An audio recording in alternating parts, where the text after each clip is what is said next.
Hey guys, welcome to the Manchester United News channel. Subscribe to the channel to not miss any news, leave your like, and share, you are very important for the growth of the channel. Let's go to the video. Gareth, I know when you talk about recruitment, you say it shouldn't really happen that the manager, is doing that. I personally feel that you have to have that sort of happy medium where you have the manager and the director of football or someone from recruitment working together.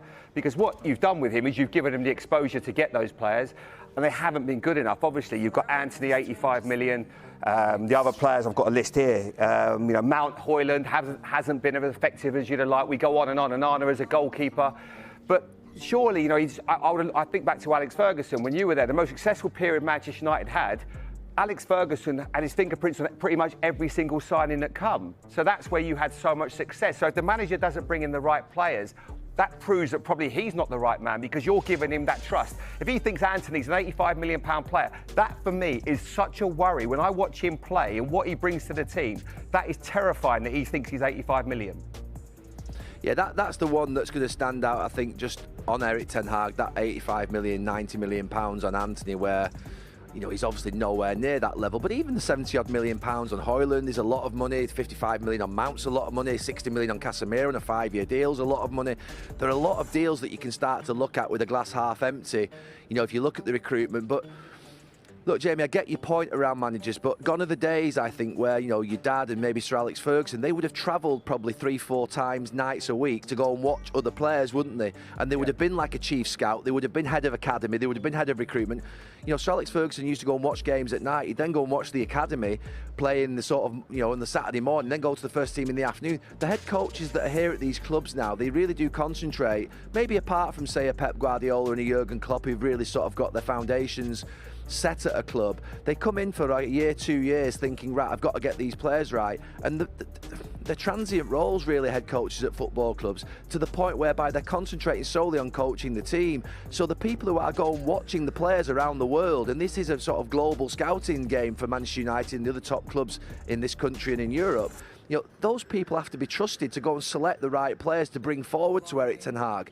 And then, obviously, they liaise, converse with each other, and they try and come to the right conclusion. What looks to have happened here is that Manchester United's recruitment department, we don't know what it is or who it is or how it's been built, but it's somewhere, because they've got a lot of scouts employed, can't have gone and watched Anthony and signed him off at £85 million. It looks like they've allowed Erik Ten Hag to overrule them, which is, it's worrying, because you need strength of leadership at the very top. Can you ever see that one working, Gary, with Anthony? It's a difficult one. I tried to sort of in the first half do it, because the game was a bit slow, do a little bit of coaching.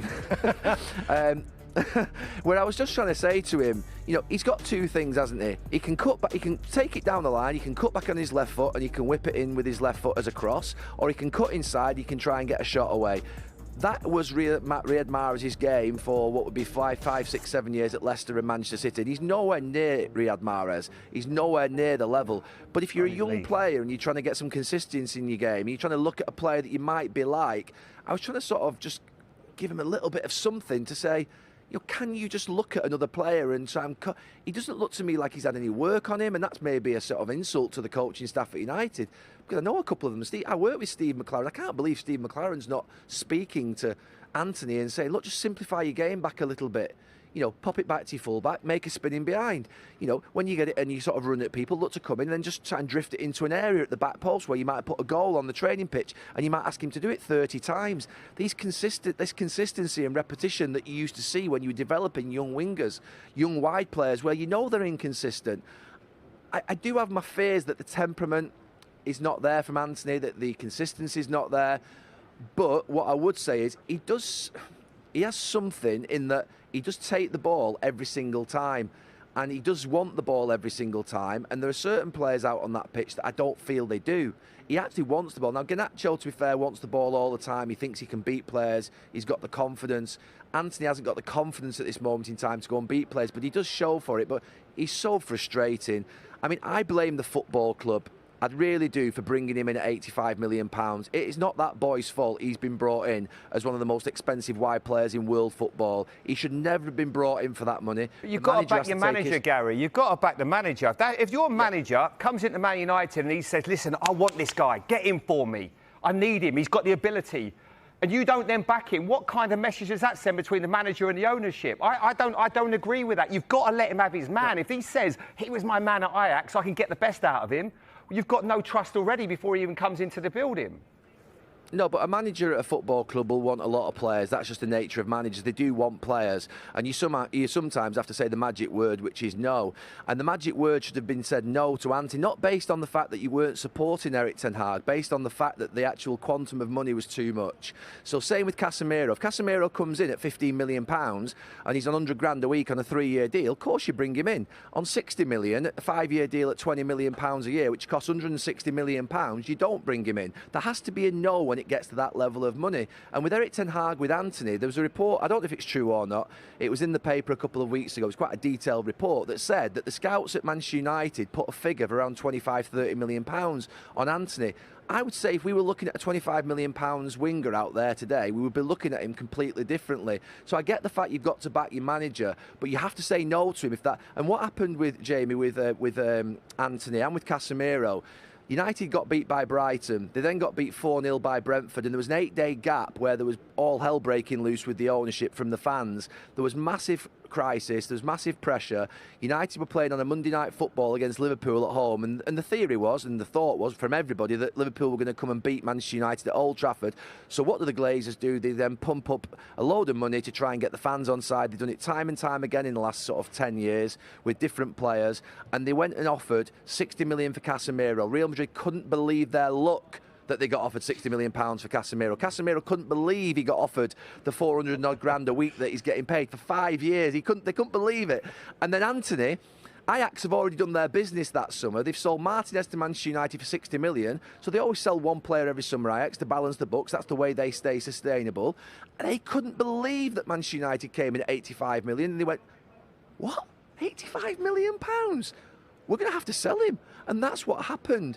And United were in panic mode because they got beat 4-0 at Brentford and thought that they were going to get beat by Liverpool. And they had to beat Liverpool on the night. So, yeah, I get the fact you've got to back a manager, but where you've not got strong leadership, where you've not got a strong CEO, you've not got a strong sporting director, you know, that's where a manager then starts to sort of rule the roost. And because he got Champions League football, he did a good first season, he then gained power. And the people above him in the club didn't have the ability or skill or competence to say no to him on these two signings because they panicked and brought him in.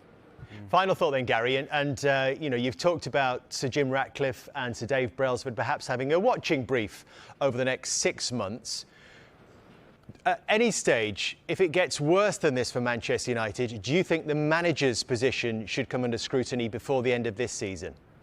No, I think they'll leave the manager in place till the end of the season because I think they'll look at what's above it first and they will make a decision on the manager by the end of the season. There's no doubt about that because the reality of it is at the moment the performances are so poor. It's not the performances actually, it's the fact that there's no pattern of play.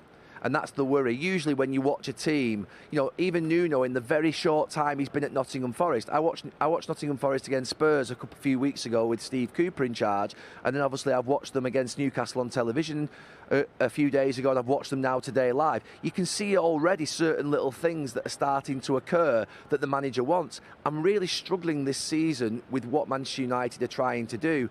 And I think that if that continues, if those 4 or 5 players come back, then Erik ten Hag will find himself under real pressure. But I think they will hold off on that decision to the end of the season because I think they'll get a CEO in, a sporting director and a head of recruitment. They're 3 gaping holes in the club. And then obviously then they have to look at the stadium as well because they do have to try and put a plan forward for the stadium because Manchester United do have to have pride in its stadium and where it plays. Thank you all for watching. Subscribe to the channel to not miss anything. Leave your like and your comment. That is very important for the channel growth. Until the next video.